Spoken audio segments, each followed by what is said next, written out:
Magandang umaga mga kabukid, nandito tayo ngayon sa konting manukan. Ito mga kabukid, dinayos ko rito, medyo maliwalas na yung set up. O nga pala kabukid, nandito pala yung incubator na DIY. Ginawa ko lang po yan, pero kung mayroong nagnanais na bumili, pwede kayong mag-order sa akin. Ayun mga kabukid, may laman po to. Ayan,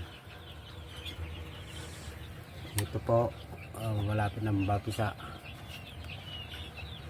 Sa 25 meron na po siyang sisiw. Awa ng Diyos. Dati po nandun sa kabila, linipat ko na po rito kasi marami akong gamit doon na pang construction. Medyo masikip na, kaya linipat ko na rito. Kaya ito mga kabukid, meron akong available dito na sisiw, mga Rhode Island Red. Kaya binibenta ko po yan.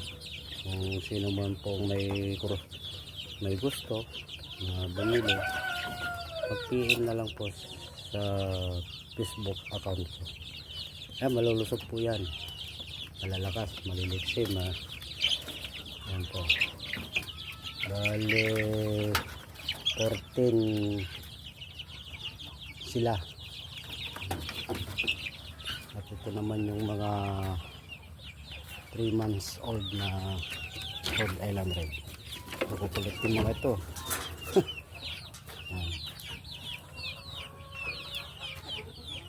50 piraso rin to mga kabukid. Sa yung incubator na yon, doon sila napisa. At dito naman yung mga Rhode Island Red ko na nangiitlog. Ayan. Ito pong yun po ang mga anak nila. Tignan po natin, nangunguha pala tayo ng itlog. Kaya may dalawa rito. Sa taas wala. Doon po tayo sa kabila.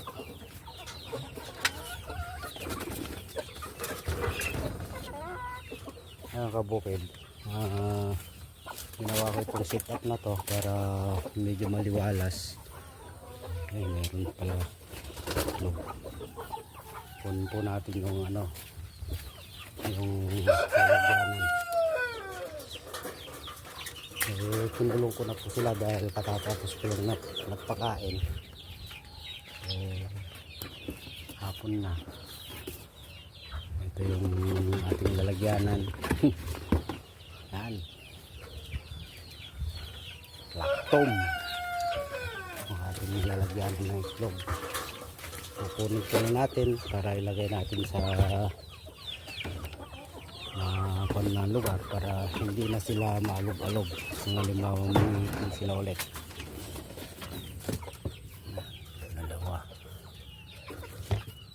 Ito pala kabukid, sila 14 na inahin at saka dalawang tandang.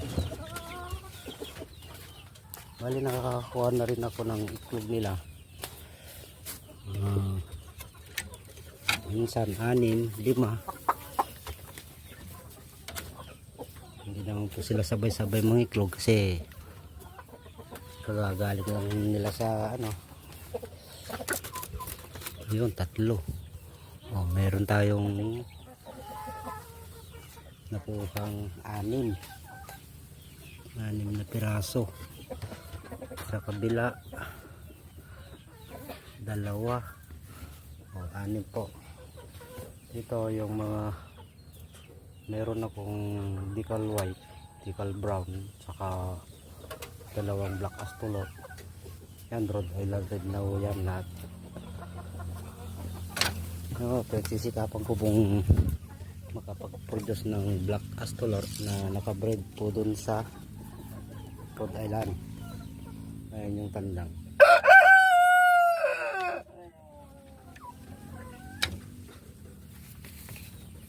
Ito naman po yung sinit up kong kulungan. Isang pinitak po to. Binakuran ko ng steel matting. Ayan. Ito po, hinati ko to para yung mga inahin hindi sila sama-sama. Bawat isang tandang 7.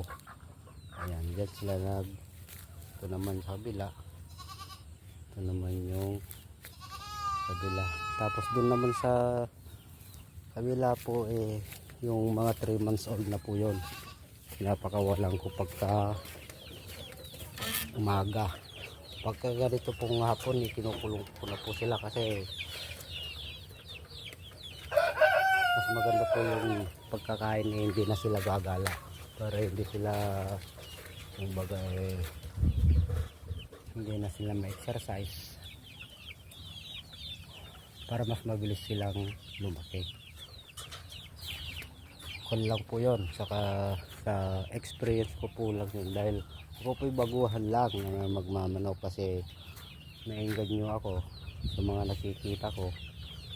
Ang gaganda ng mga manok nila, kaya itrinay ko. Bali ang naging punang ko rito kabukid, 4 na Rhode Island Red saka isang tandang.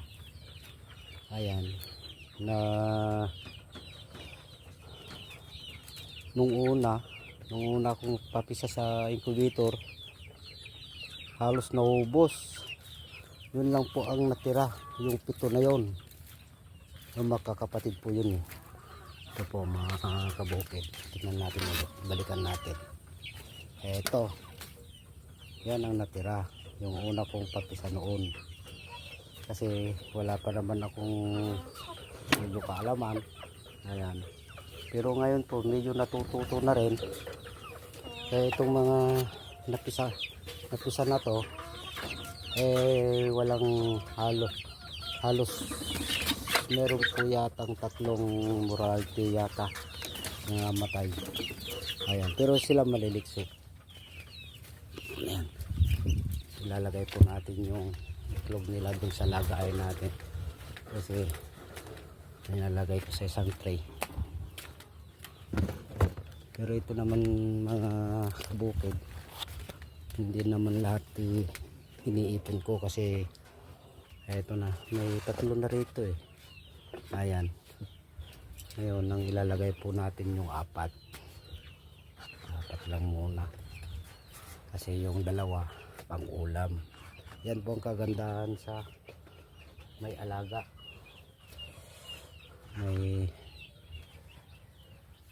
may pang ulam ka ako, talagang kung walang pambili mga kabukid, ito na ang sagot pagka may alaga ka. Ayan.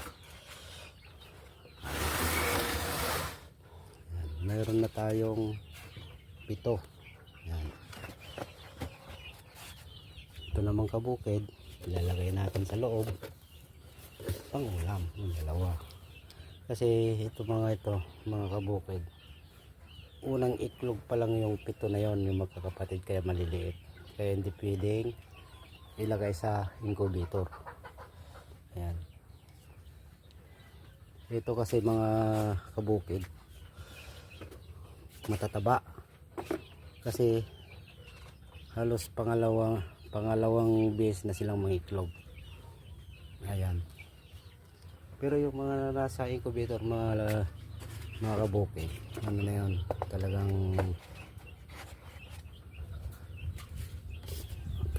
malalaki.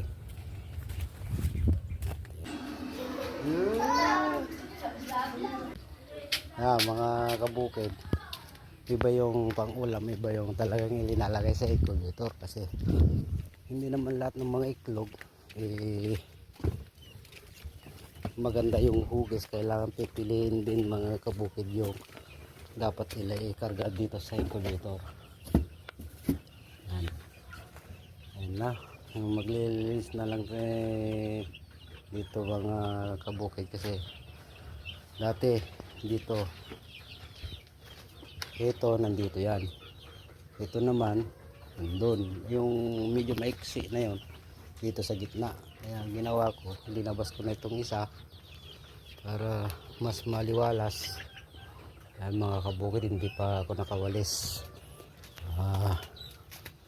Ito na siguro, naisikat ko naman na yung wire. Ayan,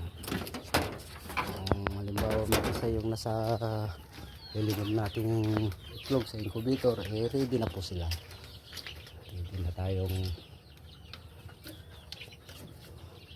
karga ng mga sisiw dyan.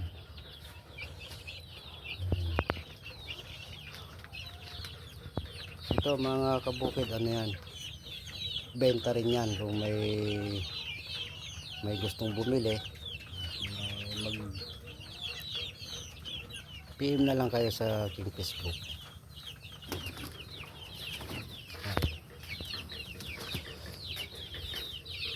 Mayroong decal brown, tatlo yata yung decal brown. Ayan, puro Rhode Island red na po yan lahat.